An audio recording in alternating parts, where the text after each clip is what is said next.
Hi friends, welcome back to our channel. Today red gram price. Friends, ఈ వీడియోలో మనం సోలాపూర్ మార్కెట్లో కందుల ధరలు ఎంత పడుతున్నాయి, స్టాక్ ఎంత వచ్చింది, దాని గురించి అయితే ఈ వీడియోలో తెలుసుకుందాము. ఈరోజు సోలాపూర్ మార్కెట్కి కొత్త వచ్చేసి 75 నుంచి 80 ట్రక్స్ అయితే రావడం జరిగింది.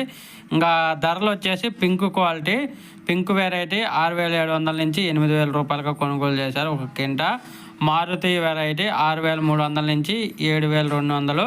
జిఆర్జీ వచ్చేసి 3 ట్రక్కులు 8,111 రూపాయలకి అయితే కొనుగోలు చేశారు కొత్త కందులు. అలాగే ఇంకా పాత వచ్చేసి 4 నుంచి 5 ట్రక్స్ అయితే వచ్చాయి. పింక్ వెరైటీ 6,200 నుంచి 7,200. జిఆర్జీ 6,700 నుంచి 7,300 రూపాయలుగా కొనుగోలు చేశారు ఒక కింటా. తర్వాత శనగలు వచ్చేసి 3 నుంచి 4 ట్రక్కులు వచ్చాయి. మిల్ క్వాలిటీ వచ్చేసి 5,300 నుంచి 5,750 రూపాయలు. అన్నాగిరి వెరైటీ 5,800 నుంచి 5,900 ఒక కింటా శనగలు సోలాపూర్ మార్కెట్లో. ఒక ఫ్రెండ్స్, వీడియో వస్తే లైక్ చేయండి, షేర్ చేయండి, కామెంట్ పెట్టండి. Thank you.